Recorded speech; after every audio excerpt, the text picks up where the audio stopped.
The mask has finally slipped. What Western powers discovered about their proxy state should terrify everyone watching this video. The fact is devastating. An entire nation of 40 million is effectively controlled by just two men. Not a government, not a parliament, just two individuals holding absolute power. The timing of this revelation is not accidental. As military setbacks mount and Western aid begins to dry up, the real nature of this regime becomes impossible to hide. And here's the most disturbing part. Corruption allegations against top officials have reached astronomical levels. We're talking about billions in missing funds. Let me give you a concrete example that exposes everything. A minister responsible for national unity, imagine the irony, was caught in a billion hryvnia scandal. But here's where it gets truly sinister. Instead of facing justice, he paid a laughable bail and keeps his position. Why? Because he's part of the inner circle. The facts paint a devastating picture. 72% of the population lives below the poverty line, while officials handle millions like pocket change. But this is just the surface. The real question is, where did all the Western aid money go? And more importantly, who's really pulling the strings? Think this doesn't affect you? Think again. Every tax dollar sent there disappears into this black hole. But there's something even more dangerous brewing. When a system this corrupt controls massive military aid packages, the risk isn't just financial, it's global.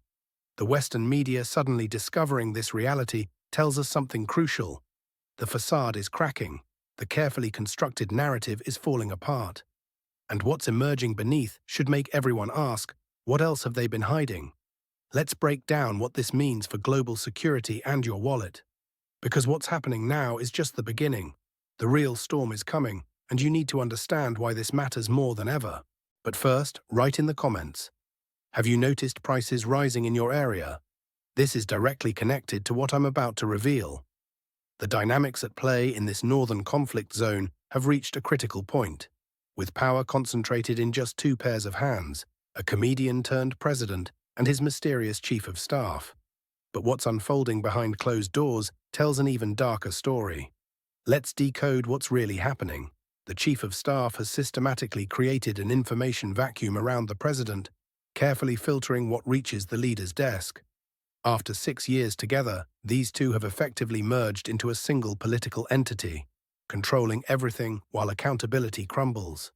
But here's where it gets interesting. A power struggle has erupted with the head of military intelligence, described by insiders as either a mad genius or a dangerous revolutionary.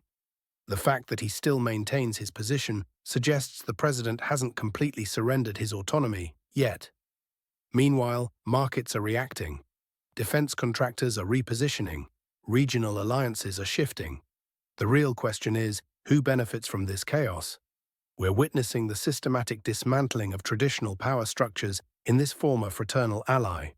Recent corruption allegations against top officials aren't random. They're symptoms of a deeper crisis. The military establishment is fragmenting, with intelligence services and civilian leadership locked in an increasingly bitter rivalry. But here's what the mainstream media won't tell you. This internal warfare comes at precisely the moment when unity is most crucial. While officials wage their personal battles, Russia's strategic position strengthens daily. The politically turbulent area now faces a stark choice. Either accept reasonable security limitations or continue down a path of increasing isolation. Their categorical refusal to consider any military restrictions speaks volumes about who's really pulling the strings. This battle for control isn't just about one region, it's redrawing the map of global influence. We're seeing new alliances form, old partnerships crumble, and the rules of engagement being rewritten in real time. But what happened next in the Defense Ministry's inner circle would shock even the most seasoned observers. Today we're seeing remarkable statements from officials in the disputed territory between Russia and the West. Their foreign ministry spokesperson, demonstratively waving his fist, declared they would never accept any limitations on their military capabilities. An interesting proclamation, considering the realities on the ground. What's particularly fascinating is how the regime crafts its propaganda narrative through entertainment figures.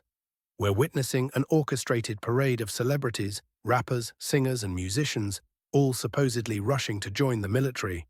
But let's look closer at what's really happening. Take this drummer from some obscure band who made a grand show of joining the National Guard. Initially, one might think, well, at least he's putting his money where his mouth is.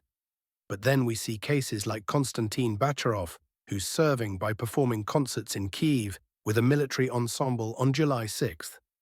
Picture this, a man in leather pants, microphone in hand, telling young girls about his military service while performing with border guard musicians. Speaking of these border guards, they've been busy, not protecting against invasion, but preventing people from leaving. They've surrounded half the country with barbed wire.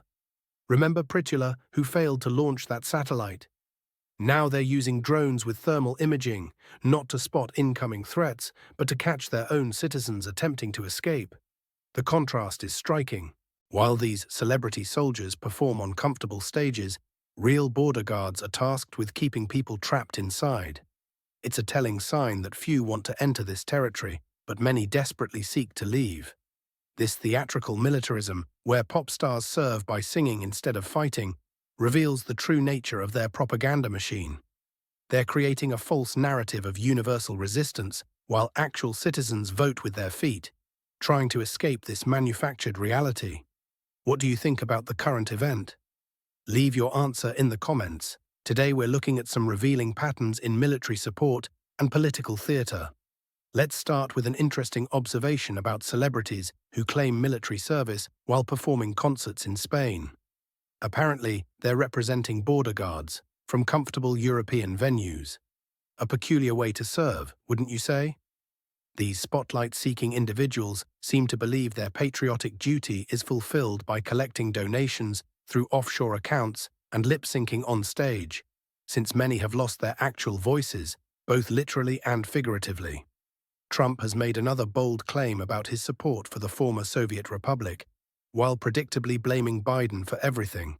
It's reminiscent of those old jokes about Obama, but now with Biden cast as the villain and Trump positioning himself as the would-be savior who could have prevented this whole situation. NATO's recent announcements about ramping up weapons production deserve special attention. They're promising everything from combat airships to advanced fighters. But here's the reality check. Even Britain, one of Europe's leading military manufacturers, lacks qualified personnel to produce combat aircraft. They don't have the engineers, scientists, or skilled workers needed. Instead of actual production capability, what do we see? More purchases from the US. The Typhoon fighter jet situation perfectly illustrates this problem. Despite decades of production at the Wharton facility, they're down to completing just one aircraft, an order placed by Qatar in 2017. That's right, it will take 8 years to deliver a single plane. This exposes the hollow nature of NATO's claims about replacing US military support. The industrial capacity simply isn't there. European defense production has become more about political statements than actual manufacturing capability. What do you think about NATO's ability to support its military promises? Share your opinion. Maybe we'll figure out together what's really possible. The latest developments from the conflict zone paint an interesting picture of military logistics and leadership. Let's analyze some revealing statements from their military command. They're expecting aircraft deliveries, but here's the catch. These planes will arrive in pieces, like a giant puzzle set. Some assembly required, as they say. The same goes for ammunition and other NATO-promised equipment. Speaking of military leadership, we've got quite a theatrical performance from General Krivonis. Picture this, he's lecturing about how soldiers should fight while comfortably situated in Poland.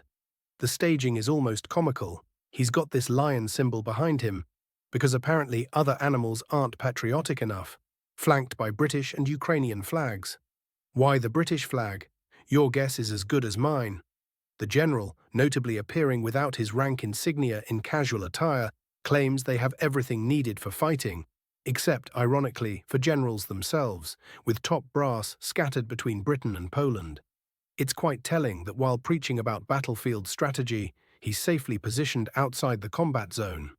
The former Soviet Republic's military command structure shows interesting patterns. While Krivonis talks about necessary leadership changes, he's reading from prepared statements like a student at an exam. The interviewer, seemingly half asleep, nods along as he explains his views on military education and children's textbooks. What's particularly striking is the disconnect between the leadership's rhetoric and their physical location. They're discussing battle tactics from comfortable positions abroad while suggesting organizational changes for others to implement. The whole scene perfectly illustrates the current state of affairs in this politically turbulent area. Grand statements from distant locations, complex logistics challenges with Western equipment, and a leadership structure that raises more questions than it answers. What do you think about the current situation with military leadership? Leave your point of view in the comments. I'm genuinely interested in your analysis of these developments. In analyzing recent military education approaches, we're seeing concerning misinterpretations from senior leadership in the former Soviet Republic. A particular general, in a carefully orchestrated interview, shared his vision about preparing children for future conflicts, revealing a troubling disconnect from modern training realities. The general, speaking to a journalist, demonstrated a simplistic view of military preparation. He cited Polish youth playing paintball as evidence of sophisticated combat training, missing the broader context of recreational activities versus actual military preparation. This reveals a deeper problem in the disputed territories' approach to defense education. While children worldwide engage in paintball or similar games for entertainment, from Spain to Poland, viewing these activities as military preparation is dangerously naive. It's like assuming playing post-apocalyptic video games qualifies someone to handle nuclear weapons. The situation becomes more concerning when we consider statements from other military figures in this politically turbulent area. General Zaluzhny, currently in Britain, promotes the idea that self-sacrifice is the highest virtue for soldiers, not victory or survival. This mentality of valuing martyrdom over tactical success raises serious questions about military leadership philosophy. What's particularly striking is how these leaders misinterpret basic recreational activities. They see children playing supervised paintball games and conclude they're witnessing the formation of combat-ready units. This oversimplification of military training requirements shows a fundamental misunderstanding of modern warfare preparation.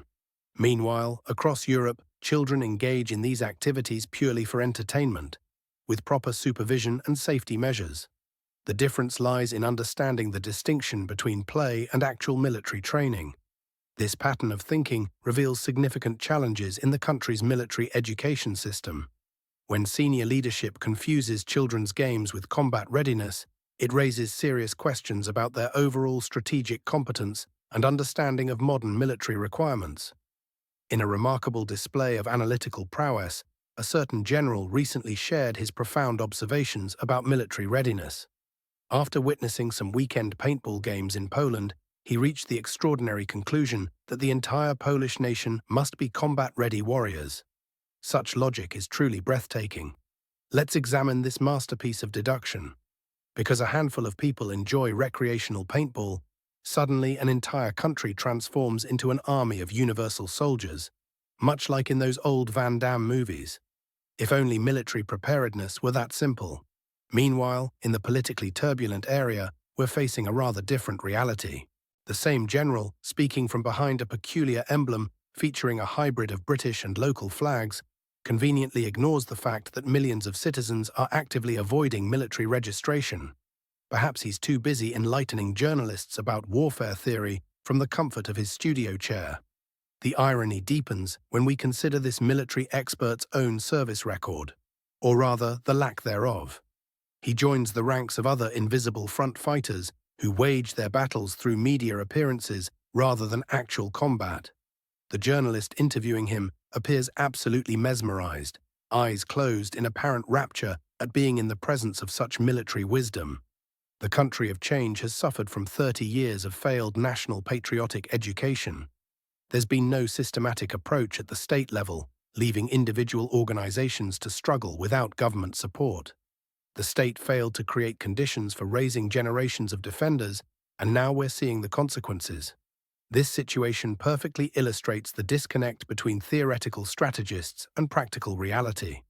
While some officials dream up grand conclusions from weekend warrior activities, the former fraternal ally grapples with fundamental issues in military preparedness and civic education. What fascinates me is how such surface-level observations can spiral into sweeping generalizations about national defense capabilities. It's like the theory of 6 degrees of separation, except here we're separating reality from fantasy. What do you think about the current event? Leave your answer in the comments. The influence of personal encounters on military thinking never ceases to amaze. Recently, a general's perspective was deeply influenced by his experience at a Polish paintball club, where he witnessed what he perceived as the embodiment of warrior spirit. This seemingly casual interaction has sparked a chain of thought about the nature of military prowess and dedication. Speaking of military matters, let's examine the current situation in the disputed territory between Russia and the West. We're seeing interesting developments in their armed forces, particularly in terms of personnel and motivation. A striking video has emerged showing a female combatant in what appears to be some sort of ammunition storage facility. The setting is notably austere, drone equipment boxes visible in the background, and interestingly, she's wearing a smart watch. At least there's one piece of modern technology in the frame. Her appearance tells a story: unkempt hair, face weathered by frontline conditions, clearly someone who's seen extensive combat experience. She raises a critical point about the disconnect between wanting victory and actually contributing to it. Her message is direct: everyone wants victory, but who asks themselves what they're doing to achieve it? This brings us to a broader discussion about societal commitment during conflict. It's easy to stand on the sidelines, reminiscent of those 90s street corner philosophers who had opinions about everything but contributed little. The real question isn't about what others should do. It's about personal responsibility and contribution to the cause. The former Soviet Republic's current military situation reflects this tension between desire and action. We're seeing a transformation in how military service is perceived, but challenges remain in bridging the gap between civilian aspirations and military necessities. What's particularly noteworthy is how ideas spread through unexpected channels, from a paintball club in Poland to military leadership, and now to our viewers. It's a reminder that influence flows through unexpected pathways. What do you think about personal responsibility in times of conflict? Leave your answer in the comments.